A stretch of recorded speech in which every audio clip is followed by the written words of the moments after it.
वृक्ष के नीचे बैठ गए। तोता हमारे बैरी का नाम ले रहा था, तो मैया कयादू ने अपने पिया के मुख के द्वारा भगवान का नाम 108 बार लिखवा लिया। बार बार पूछती है, महाराज जंगल में तपस्या करने के लिए गए, तोता क्या कह रहा था? तो 108 बार अपने पिया के द्वारा भगवान का नाम लिखवा लिया। हेड़ा कश्यप का वही उद्धार हो गया जब 108 बार नाम लिखवाया। कयादू पास में बैठी, हेड़ा कश्यप कहने लगे क्या करें? भगवान की कृपा से दादा मैया कयादू के एक बेटा की उत्पत्ति हुई, तो हेड़ा कश्यप ने उस बेटा का नाम प्रहलाद रख दिया। अब समय बीता, और जब समय बीता देवताओं ने विचार किया, एक बात बताओ, जब पिता इतना बड़ा अत्याचारी है, जब प्रहलाद मैया कयादू के उदर में थे पेट में, तो देवताओं ने एक चाल चली। देवता आपस में खड़े हो गए। देवताओं ने एक बात सोची, जब पिता इतना बड़ा अत्याचारी है तो संतान कितनी अत्याचार करेगी आकर के, क्या करें? इंद्र को पास में बुलाया और इंद्र से एक बात कही, एक काम करो, क्या हेड़ा कश्यप घर पर नहीं है, तुम कयादू को उठा करके लाओ, कयादू को मार दो तो बालक भी मर जाएगा, न रहेगा बांस न बजेगी बंसुरिया, जाओ कयादू को मार दो।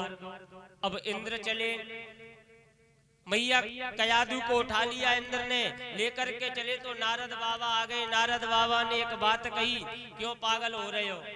इस मैया के जो पेट में उदर में बालक है, ये देवताओं का मान बढ़ाएगा, लेकिन अपने पिता का मान मिट्टी में मिलाएगा। ये भगवान का भक्त होगा, इसे छोड़ दो।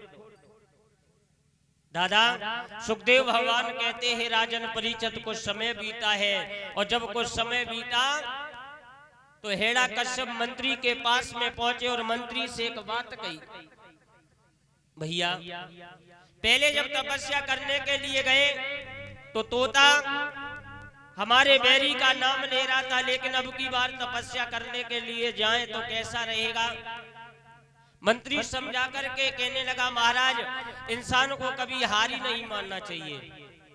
अगर एक बार तुम कोई धंधा करो, एक बार नुकसान हो जाए, और अगर आप उसी बार घर पर बैठ गए तो कोई कुछ काम हल नहीं होगा, और अगर तुम वही धंधे में लगे रहेगो तो आपका जितना भी नुकसान हुआ उसी में फायदा निकल करके सामने आएगी दादा।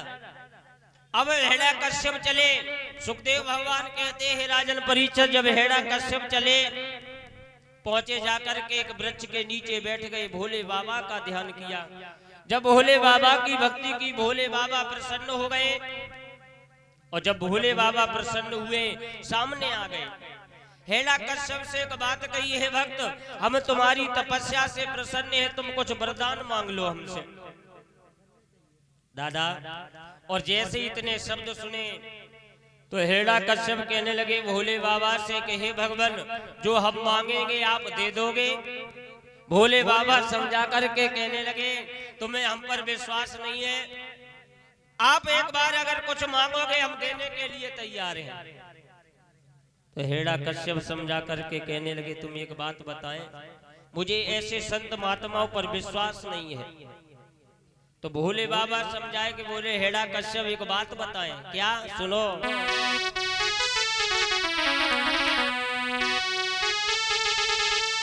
और तेरे बाजा राजा में भरता